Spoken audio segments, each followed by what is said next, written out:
Hello.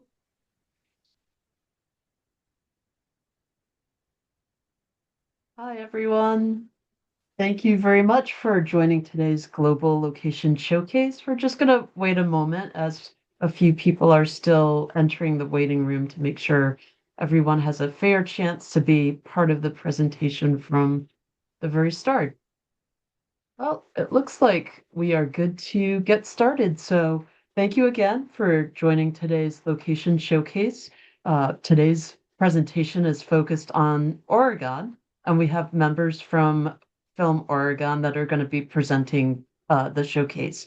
I'd like to inform everyone that we'll be taking questions at the end of the presentation. So if you do have any questions that you would like to ask the team, feel free to either share them in the chat feature, or we'll certainly have an opportunity for you to speak up and ask the team members directly.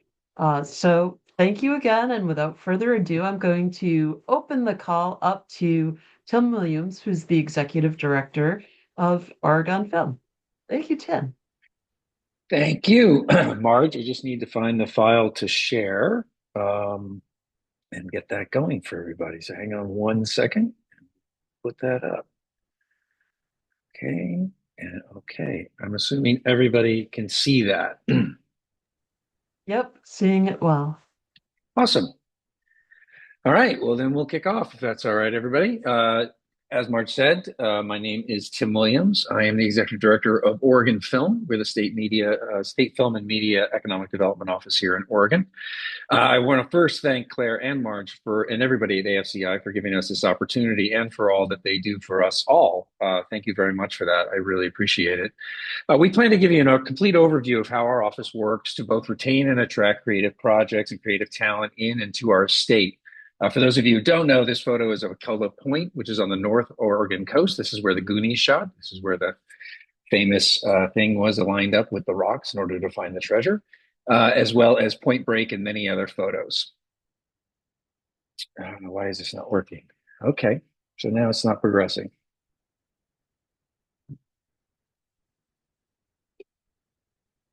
Sorry, my slides are not progressing.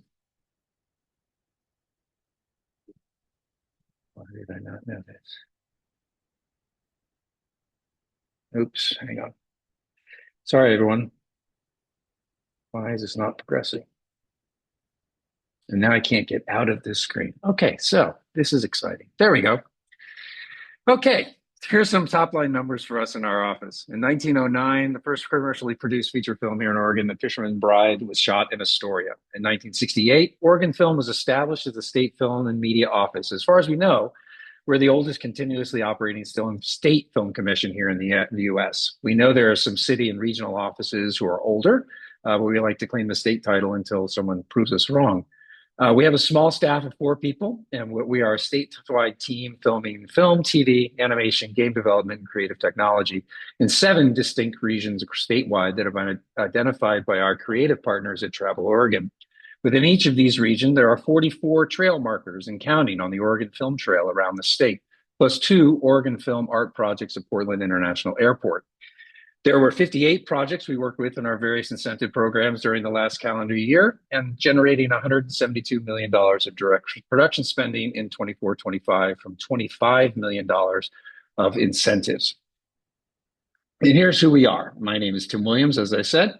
Joining me today is Jane Ridley, Director of Strategic Initiatives and Community Programs, as well as Dallas Brown, our project manager. And our fourth staff member is Nathan Charrington, who oversees our audits, our financial oversight, as well as our IT.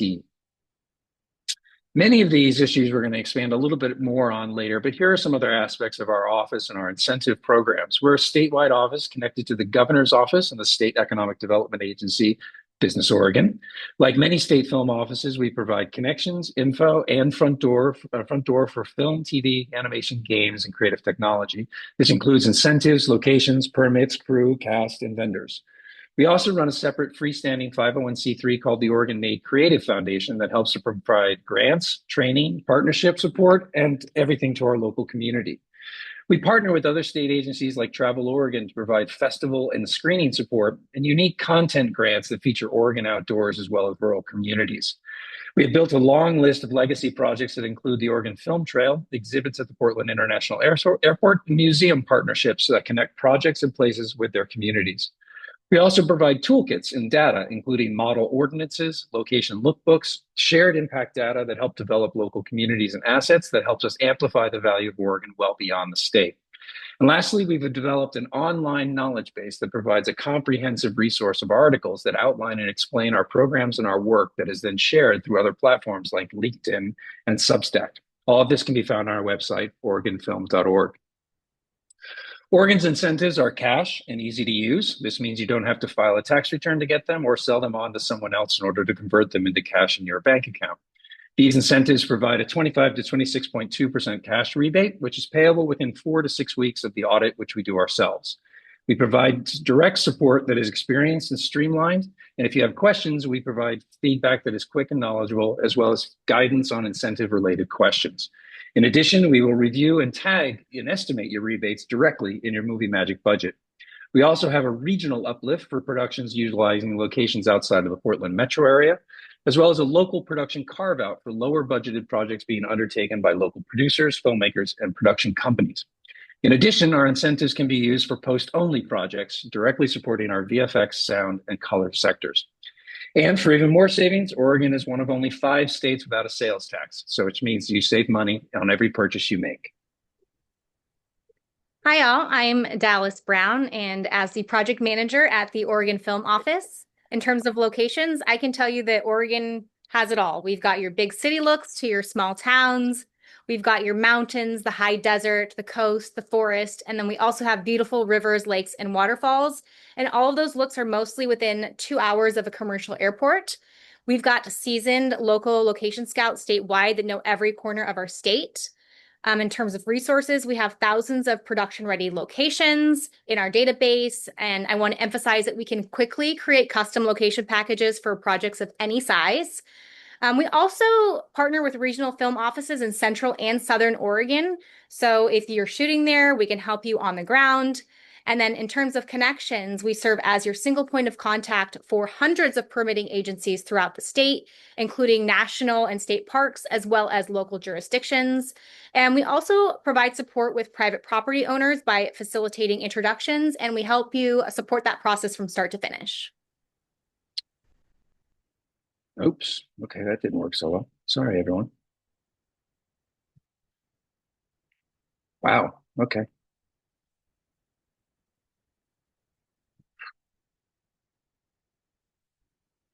All right, is that back up again? No, it's not. Really sorry. For some reason, my computer has decided not to play. Let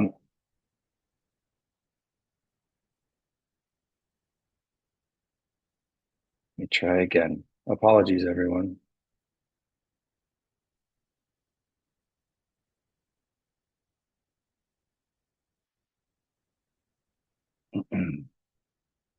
Okay, let's try that again, shall we? Okay.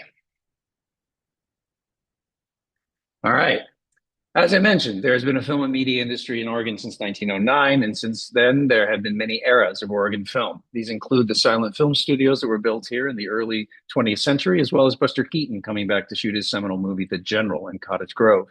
The 40s and 50s, we had many westerns that shot in eastern Oregon, and the 60s and 70s was the rise of the independents, most specifically in the central Willamette Valley, with things like Sometimes a Great Notion and Five Easy Pieces. In the 1980s, we saw Hollywood blockbusters coming to Oregon with things like The Goonies and Kindergarten Cops up in Astoria. In the 1990s and 2000s, we've seen large growth of animation and TV series. We also have a long-standing and deep pool of talent and crews. This includes Emmy award-winning designers, DPs, and producers, as well as top-tier location managers, gaffers, scripts, and production sound engineers. We have crew with large and small production experience, and many will alternate between larger and smaller projects without hesitations. Our crews have experience on network series and feature films alike. In fact, ensuring that there's enough work in the state for our high-end talent and keeping them home is one of our most important goals.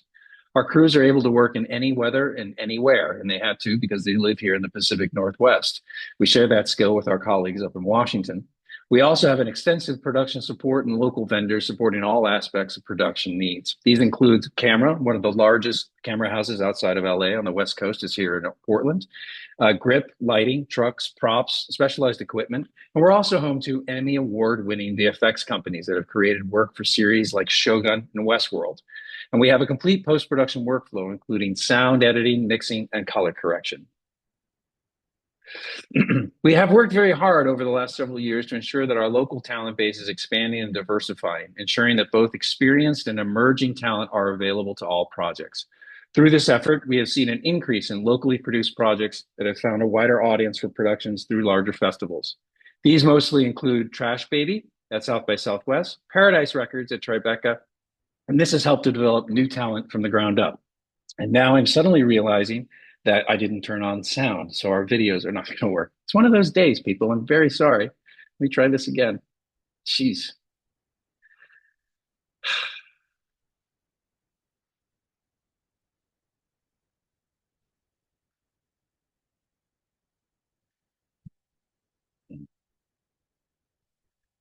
Marge, I'm very sorry about this.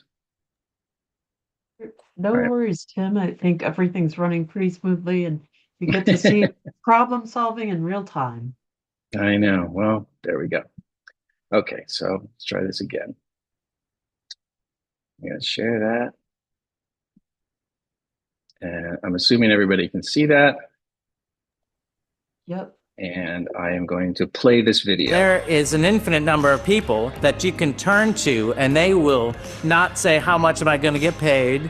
That's important, but how can I help you finish your project? What can I do? Whether you just get into film or you're very experienced, we're all here together to help each other. I'm able to, feel more comfortable being myself on set. Once you find your friends in this community, it's a really supportive and wonderful place to grow as a filmmaker. The community is hungry and they're viable and available to really help on just about any project you want to do.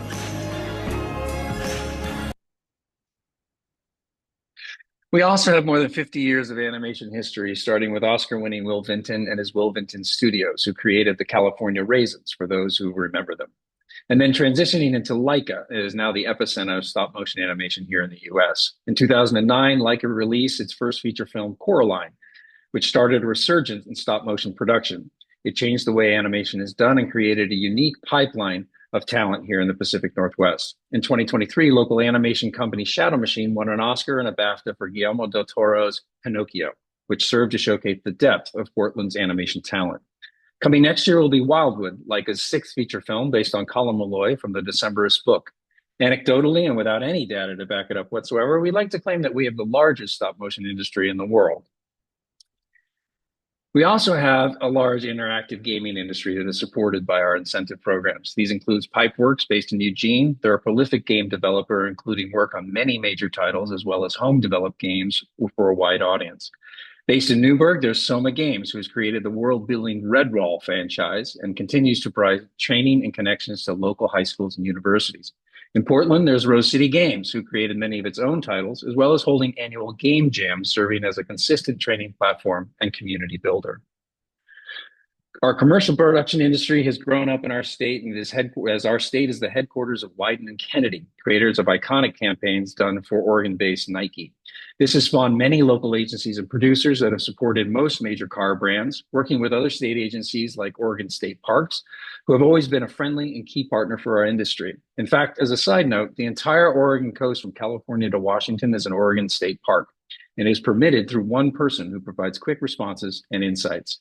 These commercial productions are all supported by local vendors, providing locations and equipment, camera cars, cranes, insert cars, and all local crews who are very adaptable to climates and terrains. Our animation industry also works extensively on commercial and branding campaigns, including major brands like Planters Peanuts, M&M's, and House Special and Hinge Digital and Deep Sky, creating campaigns amongst many others. All told, Oregon is a one-stop shop for commercial production. All right, I get to talk about the lifestyle here in Oregon. I think the greatest part about bringing your production to Oregon is that people genuinely love being here. We've got film-friendly communities that are truly welcoming to productions that come to town. We've got cities like Portland, Bend, Eugene, and Klamath Falls, all with established film networks and production community support. We provide a high quality of life for cast and crew with amazing public transportation in Portland, and we're also ranked the #3 top cycling friendly states in the nation. We also provide a vibrant food and arts culture with internationally recognized restaurant, brewery, and winery scene. We have local artists and small businesses that support productions here, including world-class boutique hotels, which are some of the many unique partnerships we have to enable cast and crew to get an unforgettable experience from start to finish. We have easy access to outdoor recreation. Again, we've got the mountains, the forests, the rivers, scenic landscapes all nearby to recreate in. And then we've got easy access to airports, including airports in Eugene and Redmond. Redmond is close to Bend. And then, of course, the Portland Airport, also known as PDX. It's an international airport with direct flights to and from Europe. And just last year in 2024, we had a major renovation, and we now have a beautiful new 9-acre mass timber roof and new green spaces with over 70 trees throughout the airport, which is pretty cool. And then my favorite part is they revived the 1988 PDX carpet, which shout out to the Portland Trail Blazers, our local NBA team that also wears a PDX carpet jersey. And then for several years, we've been ranked the top airport and #1 by the Washington Post in 2025. Not only do we have the airports, we also have Amtrak trains that run throughout the state, and we have a beautiful main train station right here in the heart of Portland. I want to talk a little bit about the Oregon Made Creative Foundation, which is a freestanding 501c3, which we formed in 2016. This collaborates with Oregon film and community partners across the state, providing a toolkit not always available to a government agency. Grants and workforce training and placement. These grants include things like the Tell Your Story grant, the Outside Adventure Film grant, as well as the recently awarded Oregon Film Impact grants for short and feature-length films. The Oregon Made Creative Foundation also directly supports the Oregon Film Trail, providing a charitable basis for contributions to the growing network of film trail signs and experiences. Our unique Creative Opportunity Program is a direct carve-out of incentive funding to use on local talent, projects, and growth, providing consistent annual funding made up of 2% of the annual incentive fund, which is currently about $350,000 a year.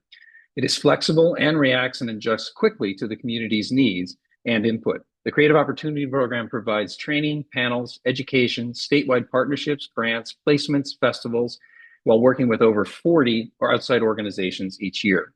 The Creative Opportunity Program provides direct training and placement support through our Pathways program.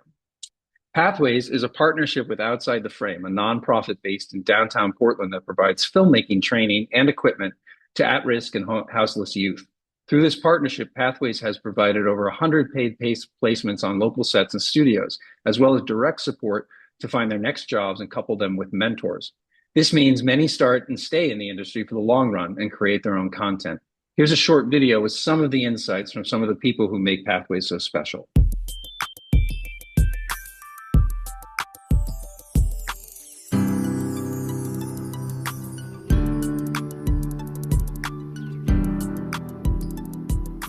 When I started out in the industry in Portland, there weren't a lot of people who looked like me on set. My department was mostly run by a lot of straight white men. Some of them were nice and some of them weren't. I realized that I wanted to play a part in making that different. When working in sets, I would find myself in trouble oftentimes because I didn't know the etiquette. They supported me throughout the way, and then there were a lot of Latina sisters, which was great because I didn't know anybody at that point. After Pathways, I see a lot more POC queer people on sets, and that makes me really excited because it makes me think that like something is changing and we're making progress. When I moved up to Portland, unfortunately was living houseless for over a year, and then through that got connected with Outside the Frame, who just, kind of re-sparked my self-confidence, and finished a film internship, and I was like, oh, this is where all of this comes together.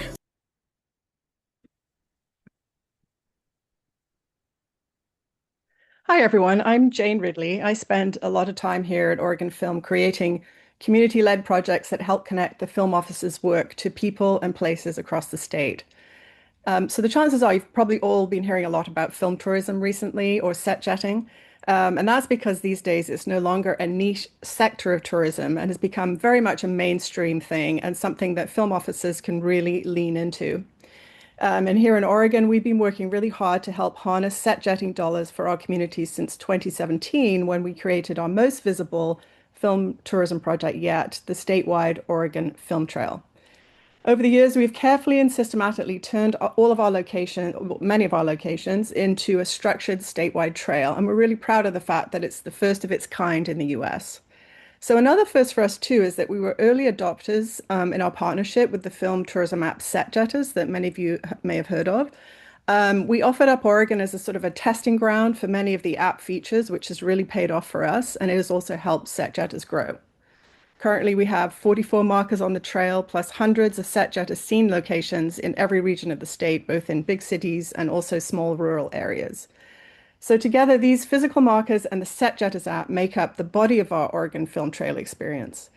And unlike what much of the other things that we do here at the Film Office, the trail is an initiative that really reaches beyond our state border and has opened up additional partnerships with our neighboring states. And it's also an added bonus for building relationships and collaborations in many directions with other film offices.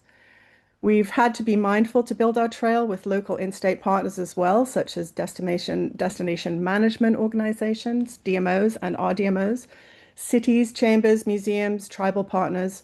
All of them have helped choose film scenes and locations that are important in their jurisdictions, and they also contribute to the funding of each marker that we install along the trail.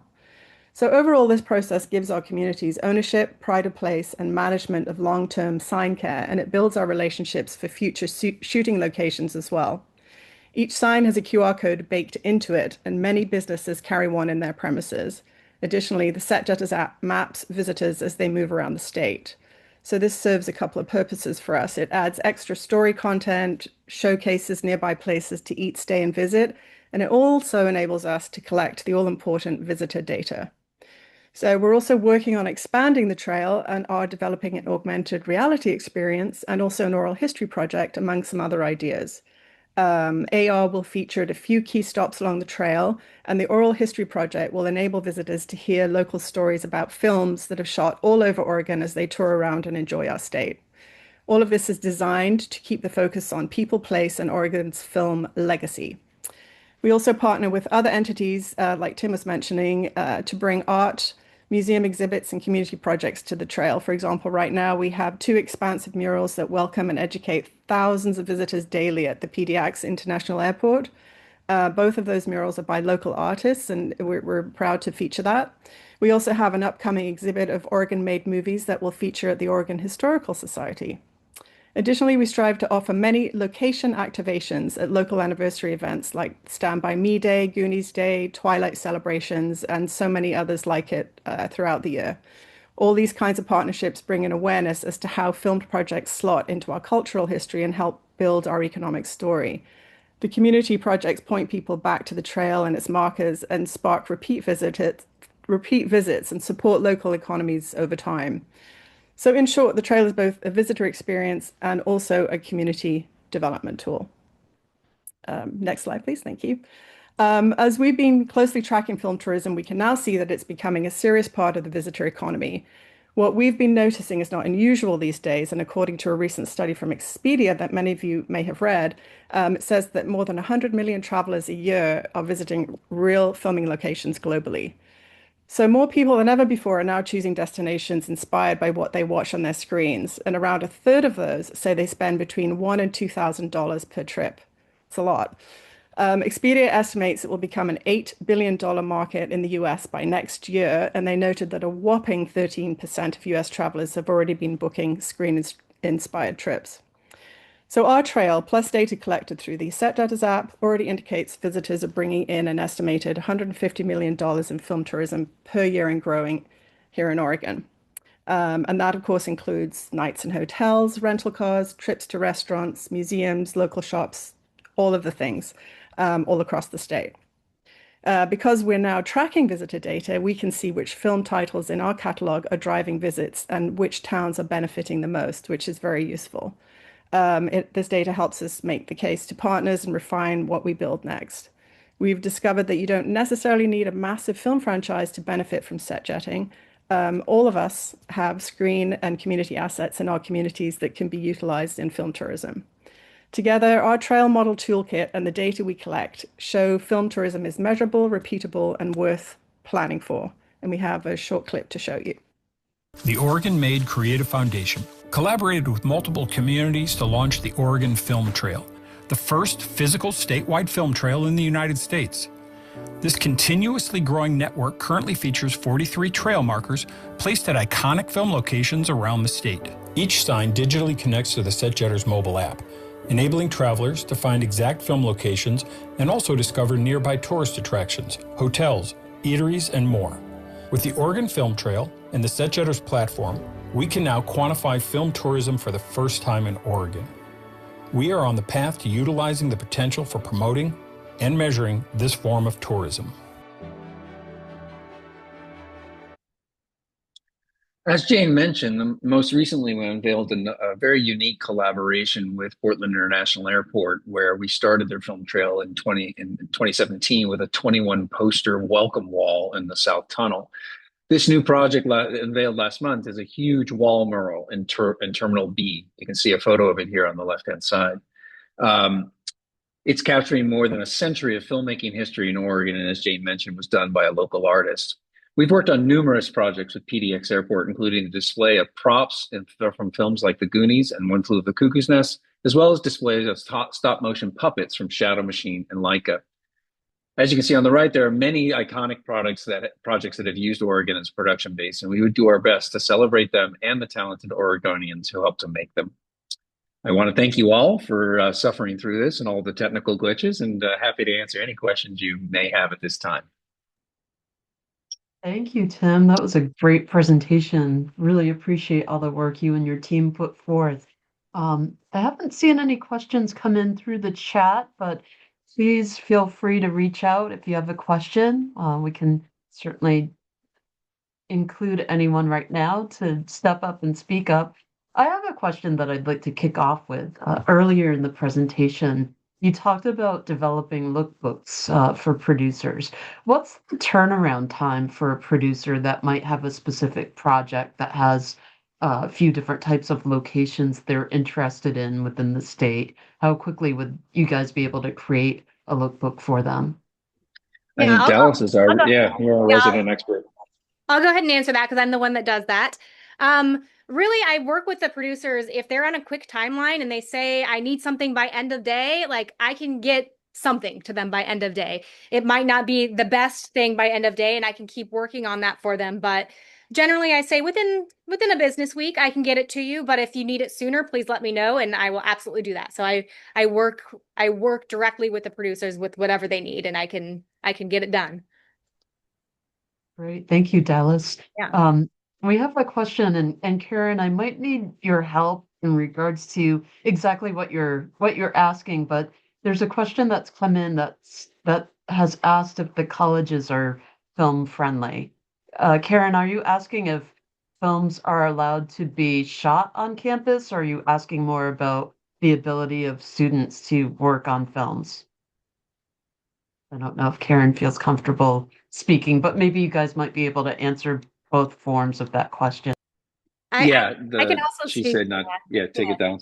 Yeah, so I work directly with a lot of colleges here. I mean, every college is going to be different, but for the most part, they are very film friendly.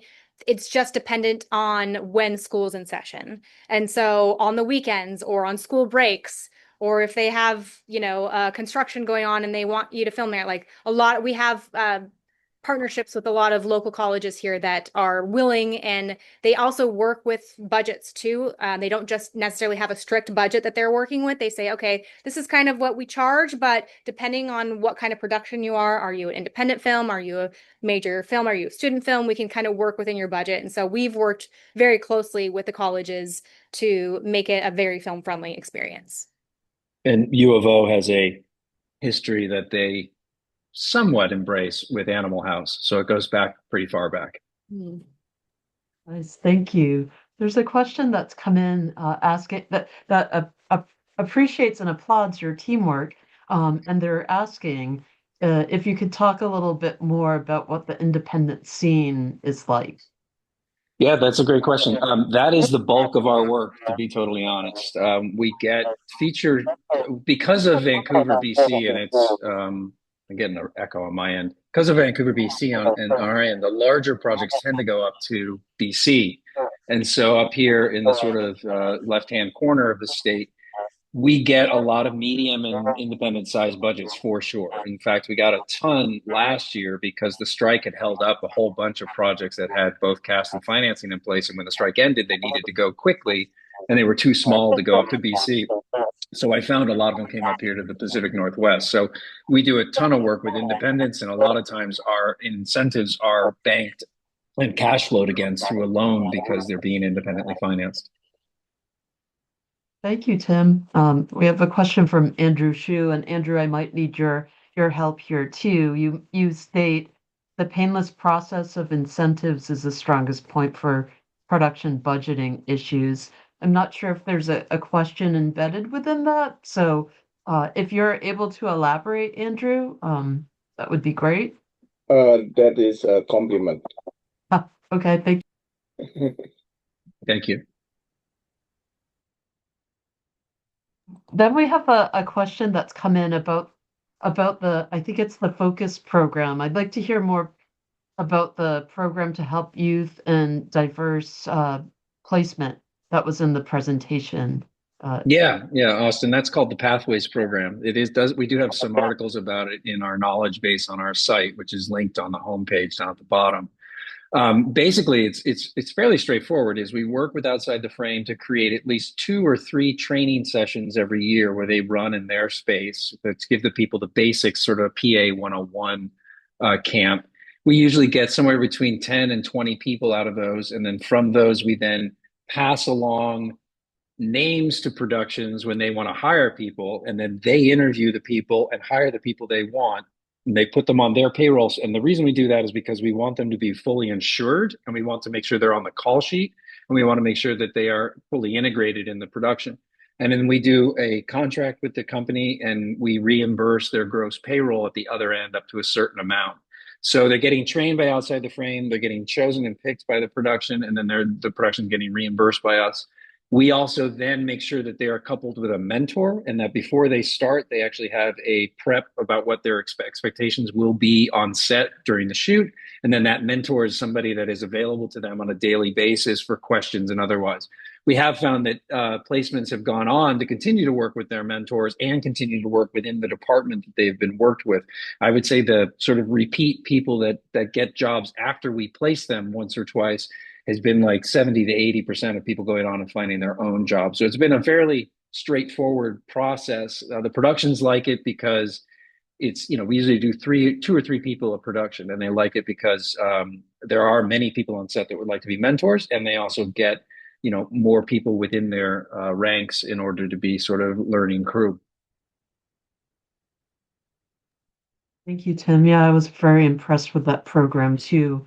Nice that it's open to a great level of diversity, but also people that are experiencing some challenges in regards to homelessness and just trying to find footing. So that was very exciting to hear. There's a question about the location packages that says, are the location packages for all budget levels? Do you break down the script to pull or more of a lookbook? Yeah, I'll go ahead and answer that. And Vicky in Washington, our neighbor. So yeah, basically any size the project is, I can do a lookbook for you from, the student film to the major production film. I try to treat each project with equal amount of time and energy. And I just think that that's just a good practice as long as I can. In terms of, am I breaking down the script? Usually not. Usually I'm asking them to send me your top locations. If you have examples of photos of kind of what you're looking for, or maybe we hop on a phone call, you kind of give me a description, then I can pull a lookbook together with your top locations. And then if you need more, then I give you more. But the general idea is to get our local location scouts working. So I'm giving like the general, what we have, the meat and potatoes, these might be some of your major locations that you're finding. And then all the little ones, if we don't have them, if I can't find them, we have them in our state, and we've got, like I said, amazing location scouts that know every corner of our state here, and we want them working. And so then eventually I'm passing off the project to our amazing location scouts in the state. Yeah, Vicky, I'd add to that to say I don't encourage nor really allow a full breakdown of a script, because I find that if you can find 4 or 5 locations that work, especially key locations, then you can have the discussion. But if you're breaking down every script that comes in, as you well know, it takes a lot of time. And so I will sometimes get people coming in. I'm like, we're happy to do a lookbook, but choose 5 projects. Like we're not going to go through the whole script and do the whole thing, because I don't know that that really helps. If we find their key locations, we can have a discussion about whether we're a good fit or not. Thank you both. A question's come in from Daniel in Rio in regards to your Oregon Trail. He's asking, with the set jetting program, what was the process like for developing the trails with the local partners? I can take this. Thank you, Daniel. Yeah, it was a very organic process that started out small and has built over quite a few years at this point. And then, like I was mentioning, about 4 years ago, we started working with set jetters as well, which really helped define things a little more clearly for us. In the process of going through, we started out in one town, a town called Astoria, that has seen quite a lot of filmmaking action over the years. And we sort of rolled out 3 signs there for 3 different movies to see how it would look as kind of a test case scenario. And it went really well. So we just started expanding it from there. At this point now, all these years later, I have a toolkit. I'd be happy to talk with you about that if you have any interest in building your own trail. And like I said, it's sort of we work with many different entities. So in every single sign that has gone into the trail has had a different group of partners. And basically, it's a very collaborative, community forward focus. It's not so much about the movies necessarily, and it's more about the community and what having, sort of shining the light on those communities themselves. So we're very mindful to work with those communities. After all, they're experts in their own jurisdictions. We've developed a system, a toolkit, if you like, to help these communities bring signs online and bring set jetters to their areas as well. So it's been a massively collaborative process that now has got refined down to a pretty slick sort of really, really easy to use and bring new signs online. I'm not sure if that really answered your question, but I'd be happy to go into more detail. You can email me if you like. I have a follow-up question to that, Jane, just in regards to, especially when you're getting a project that's inbound, and your community partners, and you're seeing, what some of the potential locations may be early on. Do you have conversations with your partners suggesting that we have a project that's coming in and it looks like there's a potential for this mountaintop to be included in the trail? Do you start conversations with your partners first, or perhaps with the production first? I'm just curious a little about that process. All of the above. I mean, I think the ultimate goal would be to talk with the producers and the filmmakers at the same time as you're speaking with communities. But often that's not really top of mind for filmmakers. But just knowing who they are and where they're going. And I feel like all of our collaborative partnerships with, all the things we'd mentioned, like museums, the art projects, everything builds an awareness. So it makes it easier to talk to community members about incoming projects and how it might ultimately affect their area. So I feel that each one is so different, and depending on the size of the project as well.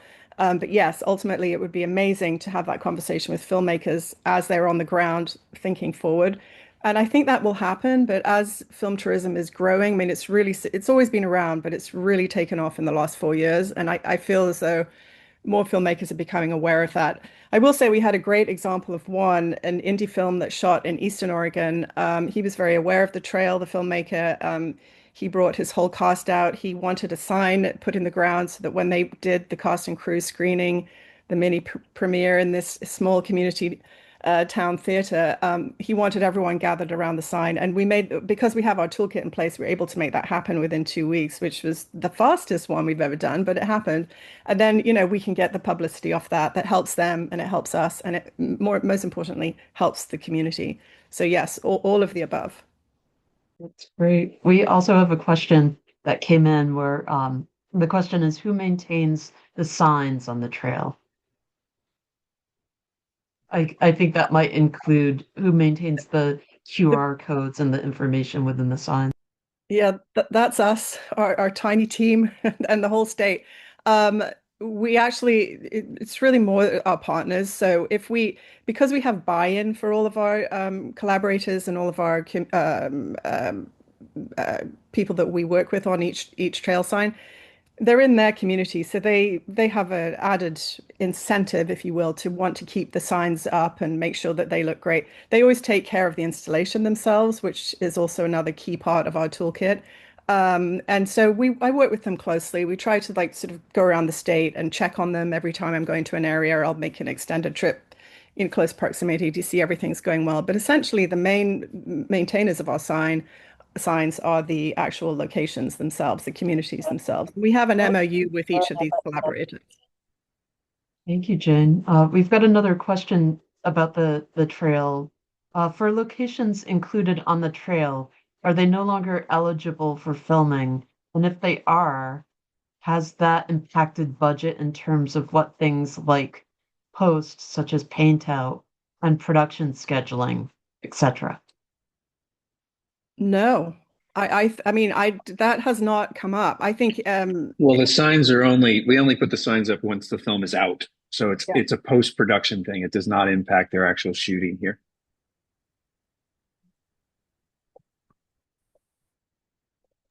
Sorry about that. I had muted myself. The toolkit sounds interesting. Can you share more details about the toolkit? This might be a question that maybe people could get in touch with you about to learn more about the toolkit directly. And someone from San Francisco would like to talk to you more about the toolkit as well. So I wasn't certain on your last slide, Tim, is there a list of everyone's email, or I'm happy to share that with anyone that's reached out as well? There isn't, but I'll put a link in the chat that goes to our contact page that has all of our emails. Excellent, excellent news. Another question that had come in, and I'd like to address this for a second too. We've recorded today's session, so everything that you've seen and heard, you can revisit within the AFCI YouTube channel, and also Oregon Film will get a copy of the presentation, and we'll have it in the AFCI member community as well. But a few people were wondering if they could obtain the slideshow themselves from you. Yeah, I can. It's a big file, but I can send it to you, Margin, and you can go from there if that's all right. Sure. That sounds good. Well, before we close out, I just want to see if there are any other questions or if anyone else has any additional comments that they'd like to ask or share. It looks like we might be wrapping up with our questions for today. So I'd like to thank you all for participating, and Tim, Jane, Dallas, thank you so much for such a great presentation. I know I've been to Portland and I loved it. And I've done some hiking around the area, and I would recommend to anyone to also go visit. But there's a giant state that I still have a lot more exploring to do myself. So thank you, everyone. Thank you again, and have a good afternoon. Thank you. So much.